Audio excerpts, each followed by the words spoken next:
the magnificent Chesapeake Bay. A beautiful, bountiful, and essential part of our area, an economic lifeline, an environmental necessity. The bay is vital, but it's also quite fragile. The health of the Chesapeake Bay actually starts 350 miles from here in upstate New York. I'm going to take you there, and I'm going to show you how chocolate, butter, and ice cream are actually making the water quality of the bay better for everyone. Over the next half hour, join me in exploring the ways we protect this local treasure. These are the unforgettable stories of the Chesapeake Bay. Hello, I'm Adam Longo. I'm going to start this half hour by addressing water pollution, its effects on the bay, and efforts to stop it. In the fall of 2020, the Chesapeake Bay Foundation and the Attorneys General of Virginia, D.C., Maryland, and Delaware, they sued the EPA. Now, that lawsuit alleges that New York and Pennsylvania aren't doing enough to keep the Chesapeake Bay water clean.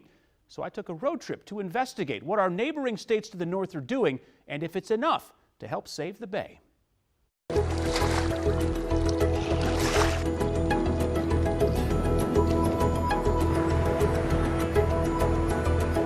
On the Chesapeake Bay here, near Kent Island, Maryland, and the quality of the water where we are right here is very much dependent on what happens 350 miles away in Cooperstown, New York. That's where the Susquehanna River begins, and where many of the problems begin for the Chesapeake Bay.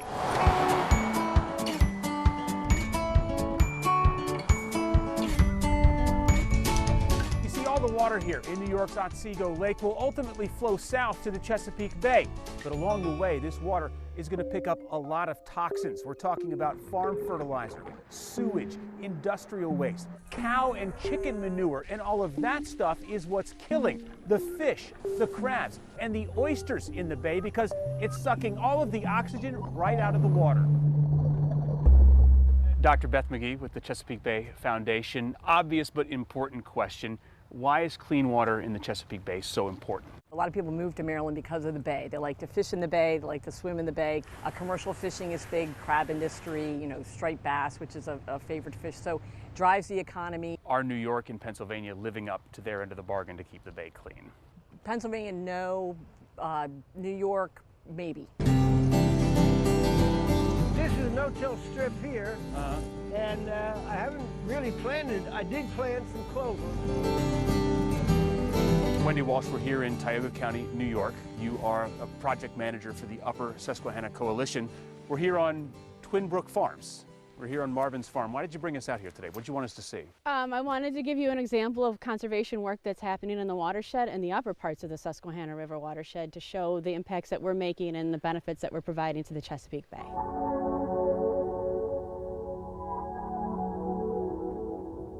So this is a riparian forest buffer. Our buffer is naturally filtering nitrogen, phosphorus, sediment that's coming off the hillside and keeping it out of the stream. So that's critical. I mean, having Yes. something like that is super important.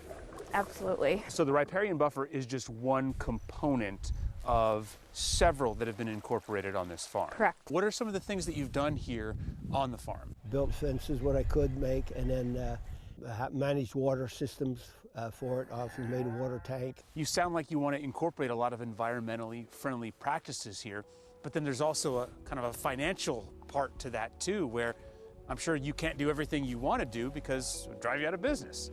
Exactly. And that's some of the problems that farmers have. Agriculture is the largest pollution source coming into the bay. Pennsylvania has a huge farming industry, and so the challenge really there is getting their 32-something thousand farms to do things that we need to do for clean water.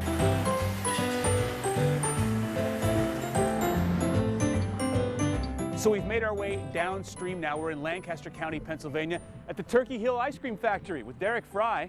Derek, you work here. You say that the Chesapeake Bay is important to you. It's important to Turkey Hill. Show us the receipts. Prove it. What are you guys doing? Any farm that supplies us with milk has signed on and agreed that they will participate in all of the clean water regulations. So that's nutrient management, wastewater. So that's a prerequisite just to do business with us. Klingler, we're here on a farm in Lancaster County, Pennsylvania, and you work for a local milk producers co-op. So tell us about that. Tell us what we're doing here. So I work for Maryland and Virginia milk producers. We are working with the Alliance for the Chesapeake Bay to support our dairy farmers and putting in conservation practices on their farms. It is absolutely your life, and you think and breathe it. Pennsylvania doesn't touch the Chesapeake Bay. Your property doesn't touch the Chesapeake Bay. Just to be frank, do you care about the Chesapeake Bay? I mean, does it matter to you? Is there a connection between what you do here in the Bay? Well, I guess they're thinking that your water flow, if you pollute your streams here, eventually it empties out into the bay. Yeah. So you can affect the bay. But honestly, your people out there with all the asphalt fertilizing their lawns 10 times heavier than it have to be, probably you put them all together, they'll do as much damage as we will, I think. This is a manure storage pit, and this will allow the farm to collect all of the nutrients that the cows are producing in their manure and apply it to the land at the best times of year to do that. To have a manure pit like this is helping to keep all of the bad stuff from flowing into the streams and then ultimately into the Susquehanna. Right? Yep. You have to sell these farmers on these conservation practices. Is it a hard sell? You know what? Farmers want to do the right thing, and many times doing the right thing is not cheap. How much of the things that they've done on this farm are making a difference for the quality of the water and for the Chesapeake Bay? I think it's made a huge difference over the years. The more and more people realize that these practices do make a difference, and for what they can do for the quality of life, the profitability, the efficiency of the farms, they're implementing them more and more. And you can see that in the statistics of the runoff that's in the bay, of the nutrients that are in the bay. It's gone down over the last several years. By the way, Hershey's Chocolate and Land O'Lakes Butter, also in Pennsylvania, they have programs similar to the one at Turkey Hill.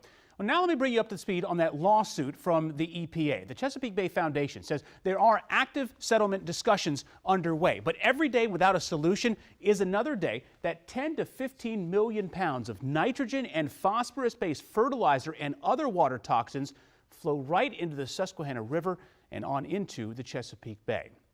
An annual report by the University of Maryland helps us keep track of how the Chesapeake Bay is doing. The latest report card paints a picture of an ecosystem on the verge of failure. It shows 2 years of hot spells have killed off underwater grasses and hurt baby crabs, while more droughts and extreme weather wash even more pollution into the water. Environmental scientist Dr. Bill Dennison says climate change is altering things so fast, restoring the Chesapeake to what it used to be isn't possible anymore. That's our challenge. We have to reimagine the Bay. We're not trying to restore the Bay to 1950 or John Smith. We are talking about a future Bay, which is going to be very different than the Bay that we've had or the Bay that we have today. One success story is the Anacostia River Tunnel in D.C. It catches stormwater and trash and has already reduced sewage spills by 95%. You know, fishing is one of the great pastimes of the Bay, but the faces piloting the waterways are changing. There's a big push to get more black captains back on the Bay. And oysters are one of the Bay's greatest resources, but they're in danger.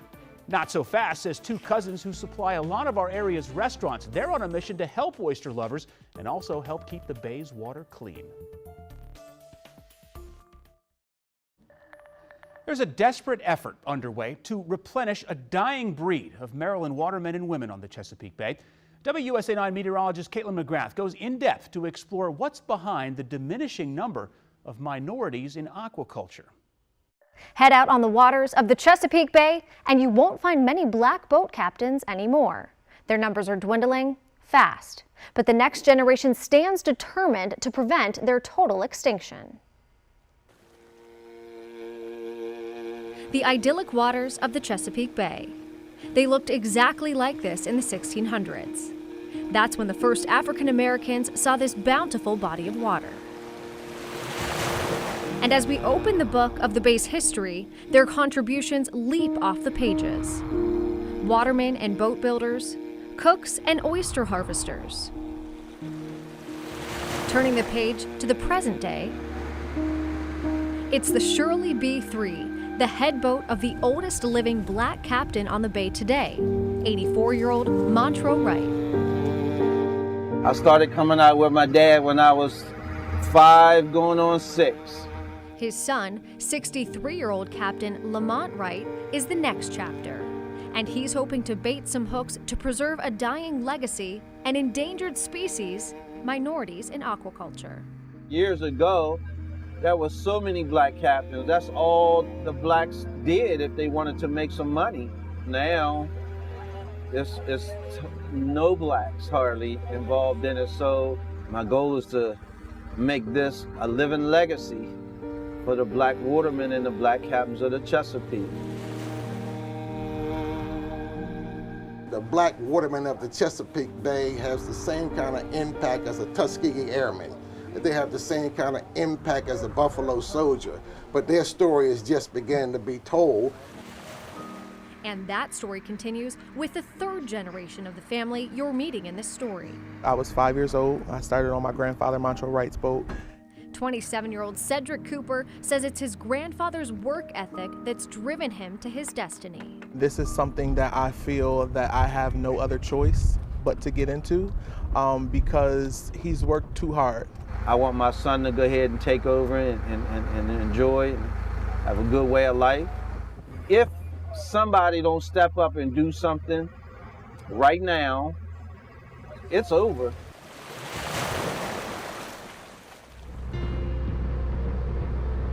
This isn't just something that we should talk about. We need to be active about our engagement. Imani Black has spent the past 5 years as a commercial oyster farmer. In that time, she says, not encountering one other woman of color. I come from a 200-year-long line of watermen and it skipped a few generations and came back to me. I was really moved by the conversations of diversity and inclusion in marine sciences. All the boat captains are over the age of 60, and so right there, that is a generation that is just slowly and slowly fading away with no real younger people coming up behind them. To me, it's alarming, and so that's why, I think that Minorities in Aquaculture came at a perfect time. Imani's nonprofit, MIA, Minorities in Aquaculture. And quite poetically, Minorities in Aquaculture are MIA, missing in action. Her goal, to enlist them, to entice them back to the Bay. It's not just about internships and mentorships, but it's about career development skills. It's really giving people the tools to create a viable and sustainable career on their own terms. In reality, it's really just paying homage to all the people that came before me, all the people that I still know, like great captains that are still out here doing great things on the Chesapeake Bay. Well, African Americans are an amphibious body of people. Vince Leggett wrote the book on black contributions to the Chesapeake, literally, as a historian, a black man, and a champion of the Bay. What we try to do is preserve the history and the heritage of the Bay to show that we weren't just crab pickers and oyster shuckers, but owners of seafood processing plants, owners of boats, sail makers, owner of five-star restaurants. He's rooting for the rights. He's pulling for Imani to carry on a proud tradition of blacks on the Bay for another 400 years and beyond. On the Chesapeake Bay, Caitlin McGrath, WUSA9. Chesapeake Bay oysters, good for your health, the water quality, and the local economy, but they are facing an enormous threat. 2 Virginia cousins are tackling that problem. From a Chesapeake Bay farm to your table, let's talk everything oysters now. Oysters are absolutely essential for aquatic life in the Bay. So from harvesting them to serving them, it is crucial that that process happens in a sustainable way. Once again, WUSA9's Caitlin McGrath with us to show how a Virginia company is helping its customers while also helping the Bay.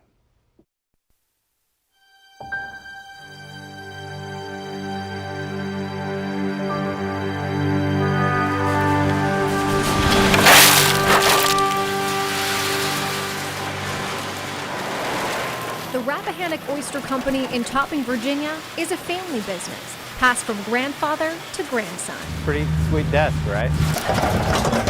Cousins Ryan and Travis Croxton have been running the place for the last 20 years, helping protect one of the region's most cherished resources. We're not taking from nature, we're actually adding to it. How does that work?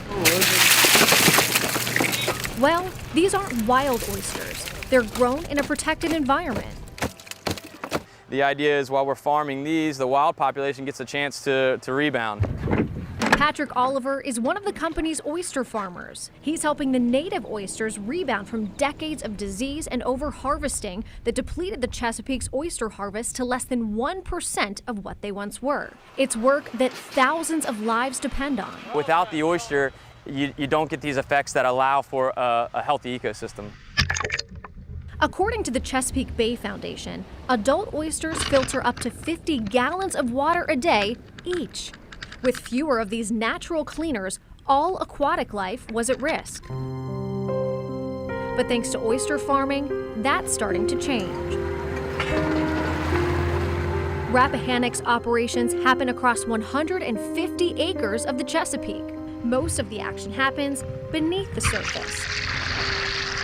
That's where more than 10 million oysters of all different sizes live in nearly 5,000 cages along the bottom. They arrive from hatcheries, tiny and full of potential. By the time they leave, they're a lot bigger and a whole lot tastier. What happens in between is a complex process that's closely monitored. That's got it. Over the course of roughly a year and a half, oysters are grown, removed, sorted by size, and left to grow a little more.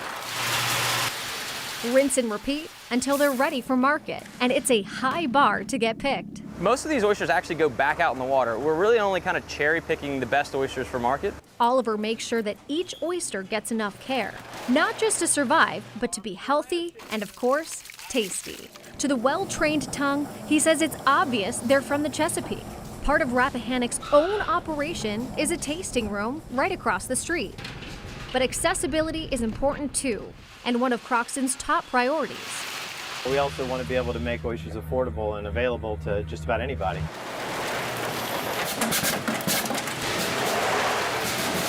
Altogether, Croxton says the company puts out between 6 and 8 million oysters a year. Some years, farm production in the Chesapeake even exceeds the wild oyster harvest. Croxton says that's the whole point. We've definitely seen an explosion of interest, both in consuming oysters and in growing them. So I think it's here to stay. I wouldn't call it a fad 20 years later. Lessons to learn, the past and the present for young and old. You'll hear about the Calvert Marine Museum next. From the past to the future, the only constant for the Chesapeake is change. The Calvert Marine Museum in Solomons, Maryland, helps document that evolution. At the mouth of the Patuxent River, these exhibits educate people of all ages about the bay's paleontology, marine life, and maritime history, protecting the story of the Chesapeake to share with future generations. Thanks for watching Unforgettable Stories about the Chesapeake Bay. Until next time, I'm Adam Longo for WUSA9.